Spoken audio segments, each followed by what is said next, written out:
My name is Eva. I was 16 years old when this story began. I lived in a small town near New York City called Rosewood Hills.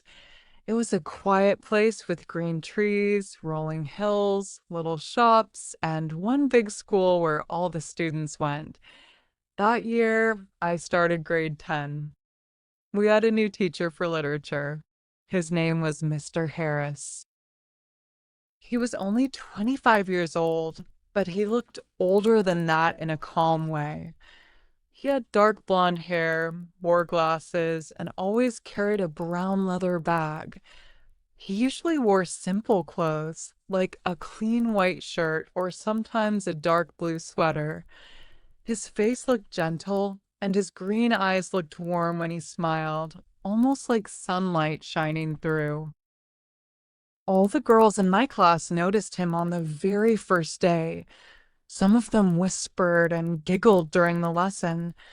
A few asked silly questions just to get his attention. One girl even dropped her pen 3 times on purpose so he would pick it up or look at her. But Mr. Harris stayed polite and steady. He didn't get angry, but he also didn't give anyone special attention. He only spoke about the lesson and focused on teaching. I also liked Mr. Harris.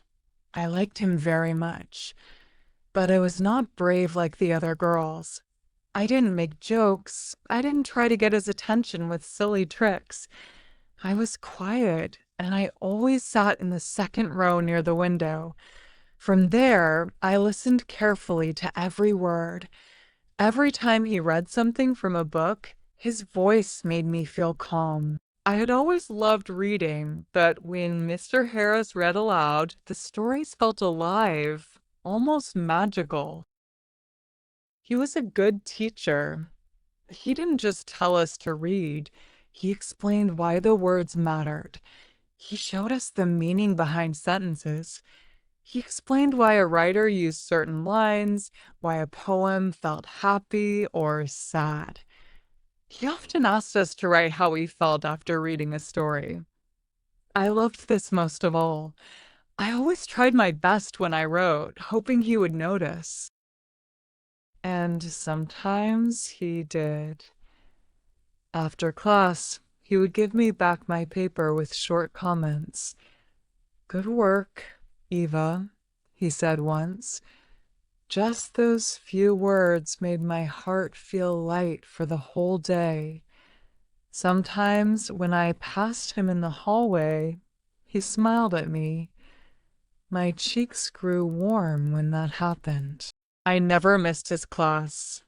Even when I was sick, I still came to school on those days. I wanted him to see me as a good student.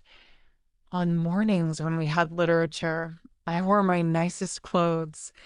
I brushed my hair neatly and wore a small silver ring my grandmother had given me. I wasn't trying to be pretty like the other girls. I just wanted to feel my best, hoping maybe he would notice I was different. But Mr. Harris never changed. He was always kind and professional. He treated everyone the same. Still, when he asked me questions in class, my hands shook and my heart beat very fast. Even so, I answered. And when he said, "Well done," I smiled all day long. At home, I thought about him. I imagined what his evenings were like. Did he have a pet? Did he play music or read books when he was alone? I didn't know, but I wanted to. One day, I saw him outside of school for the first time. It was at the grocery store. He carried a basket full of fruit and bread. He saw me, smiled, and said, "Hello, Eva. Doing some shopping?" I said yes and smiled back, but my hands felt cold. The rest of that day, I was happy. A week later, I saw him again in town. He was walking out of a small bookshop with a man about his age. They were laughing together. When Mr. Harris noticed me, He waved and said hello. I waved back, but inside I felt strange. I didn't like seeing him with someone else. Time passed. The leaves turned brown. The wind became colder. Our school held a festival, and Mr. Harris helped at the bookstall. I went there and bought a small storybook. He looked at the cover and said, "Good choice." I felt like I was floating, but I still couldn't talk to him like other girls did. I only said thank you and walked away. Later, I thought of 100 things I could have said, but it was too late. I kept studying hard. Mr. Harris gave me high grades in literature. On my papers, he sometimes wrote "well done" or "very thoughtful." I saved every one of those papers in a box under my bed. On quiet nights, I read them again. Winter came, and snow covered Rosewood Hills. School closed for a few days. I stayed home reading books and thinking of Mr. Harris. Sometimes I even dreamed about him. In those dreams, we walked together in the snow, talking about poems and stories. When school opened again, he was still the same, calm, kind, focused. And I was the same too, quiet, shy, with feelings I kept hidden. I never told anyone, not even my best friend. I was sure they would laugh, but to me, it was not silly at all. Then one day, everything changed. It was the last day before spring break. At the end of class, Mr. Harris gave us news. He was leaving the school. He had accepted a teaching job at a university in another city. The room went silent. Some girls looked sad, and one even cried. I couldn't move. I just sat there, frozen, listening to his calm voice as he thanked us and wished us well. After class, I walked out slowly. I didn't want to leave. I went to the garden behind the school and sat on a bench. The trees were bare, the ground still wet from winter. I felt like something precious was slipping away from me. That evening, I wandered around my neighborhood. I didn't know why, but I kept walking until I reached a quiet street. There stood a small white house with a garden. I had seen it before, but now I knew it was his. I stopped across the street. A light glowed in the window, and I saw a shadow moving inside. My chest hurt. I turned and walked home. That night, I couldn't sleep. I thought about every class, every story we had read, every smile, and how he was leaving. I hadn't even said goodbye. Before I continue, I want to ask you something. Where are you listening from? It makes me strong to know someone hears my words, someone who understands. Please write in the comments. I would love to know. After Mr. Harris left Rosewood Hills High, everything felt different. I still went to school each day, but literature class was no longer the same. The new teacher was fine, but not special. I missed his voice, his way of explaining, his smile. For weeks, I thought about him. Sometimes I walked past his old house, but the lights were off. A new family had moved in. It felt strange, like the old memories were slowly fading away. Life moved forward. Summer came, school ended, and I began preparing for my university entrance exams. I wanted to study English literature. I read books, wrote essays, practiced grammar. My parents encouraged me, and I joined a small evening English class in town to prepare better. The class was small, only 8 students. On the first day, I walked in quietly, sat down, and opened my notebook. A few students were already there. Then the door opened and in walked the teacher. My heart almost stopped. It was Mr. Harris. He looked surprised too, but then he smiled. "Welcome, everyone. I'm Mr. Harris. I'll be your teacher for the next 6 months." I couldn't believe it. He was just a few steps away. His hair was shorter now, and he wore a dark jacket, but his green eyes were the same. After class, he came to me. "Eva," he said softly, "it's good to see you again. You've grown." I smiled nervously. "I didn't expect to see you here." "I moved back last month," he explained. "I missed teaching high school students, so I decided to return." That short talk made me warm inside. The next weeks passed quickly. I worked hard in his class. I answered questions, completed every assignment, and sometimes stayed after class to ask him about difficult texts. We spoke a little after lessons. He asked about my future plans, and I told him I wanted to study literature. He said it was a wonderful choice. One evening, after class, rain poured heavily. I had no umbrella. I stood by the door, unsure. Mr. Harris came up, holding a large black umbrella. "Would you like me to walk you home?" he asked. "Are you sure?" I asked. "Of course," he replied. We walked slowly under the umbrella. The streets were quiet, the only sound the soft rain above us. He asked, "Do you still read a lot?" "Yes," I said, "even more now." We talked about books, school, and life. That walk was the best I'd had in a long time. After that, he walked me home more often. Sometimes we stopped at the park and sat on a bench, talking about stories or music. He told me about his new work, and I told him my dreams. I felt like we were no longer just teacher and student. We were two people who understood each other. One Saturday, he asked if I wanted to go to the cinema. "It's an old film, but I think you'll like it," he said. I said yes. That evening, I wore a simple dress and a small necklace. He looked happy to see me. We watched the film, then walked to a small cafe. Rain fell again outside, and the cafe lights glowed golden.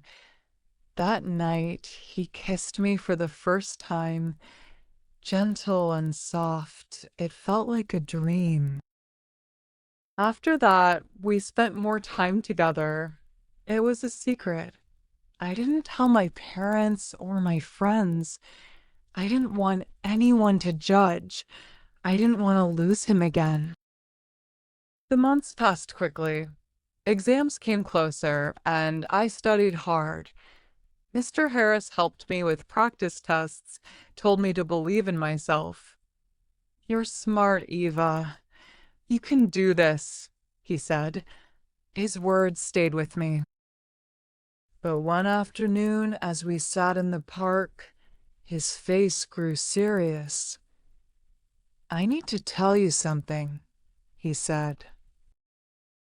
My chest tightened. "I got a job offer," he continued, "in the United States. School in Boston wants me to teach literature. It's a big chance for me." I stared at the trees.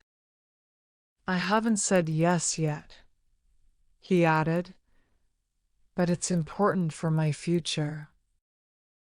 I felt my heart break slowly. I tried to smile, but couldn't. "I understand," I whispered. He took my hand. "I care about you, Eva. You're very special to me, but I must think of my future." I nodded. tears pressing in my eyes. We promised to stay in touch. The next weeks were hard. We met a few more times, talking, laughing, saying goodbye again and again. On his last day, he gave me a book of poems with my name inside. Never stop writing, he told me. I hugged him. Then he left. After Mr. Harris moved to Boston, I felt empty. I still studied and went to my classes, but inside I was quiet, like a song that had ended. At first, we exchanged letters. He wrote about his new job and city. I told him about my exams. Every week, I waited by the mailbox. His letters made me happy, but slowly they came less often. First 2 weeks, then 3, then none. When a letter finally arrived, it was short and cold. He said he was busy and hoped I was well. The warmth was gone. I waited before writing back. Then I stopped altogether. I passed my exams and entered a university in New York City. My parents were proud. Friends were excited. But I carried Mr. Harris inside me like a closed book. University was busy. I met new people, studied hard, built a new life. Slowly, Mr. Harris became just a memory. I still kept the poetry book, though. Years passed. In my last year, I sat in the library, tired of studying. I opened social media and typed his name, James Harris. There he was. His profile showed him in front of a school building, older now, with a beard. I hesitated, then typed, "Hello, Mr. Harris. This is Eva from Rosewood Hills. I hope you remember me." The next day, he replied, "Of course I remember you, Eva. How are you?" We exchanged messages. After a few days, he asked if I wanted to meet. He was visiting New York for a conference. I said yes. We met at a small cafe near the park. I wore a simple dress and tied back my hair. I arrived early, nervous. Then I saw him walk in, wearing a dark coat. His face was older, lines near his eyes. His green eyes were softer now. "Hi, Eva," he said with a smile. "Hi," I answered. We sat and talked for 2 hours about school, work, and the years between. He was kind, still polite, but I felt different. The girl of 16 who once loved him was gone, and he was not the same man I remembered. When we said goodbye, he told me it was nice to see you. "It was nice to see you too," I said. That evening, I walked home feeling a mix of peace, sadness, and quiet joy. It was real, but it was over. Later, he sent one last message. "I hope we can stay friends." I replied, "Thank you, Mr. Harris. I wish you the best." 1 week later, I walked through the park near my apartment. Rain began to fall. I stood under a tree, watching drops hit the ground. I remembered when he once walked me home in the rain, the umbrella above us, the calm sound, his gentle smile. But this time I smiled differently. I thought, life is like the rain, sometimes cold and sad, but it helps flowers grow. It washes away the old and brings something new. I still remember Mr. Harris, but now when I think of him, I feel calm. He was part of my story, but not the end. Now I am writing new pages. I have a job I love. I teach children how to read and write. I help them see beauty in words just as he once helped me. And maybe one day a student will feel inspired by me the way I was inspired by him. Because life moves forward. People change. Feelings change. But memories stay. They shape us. They teach us. And sometimes the most beautiful stories are not the ones that last forever, but the ones we carry in our hearts.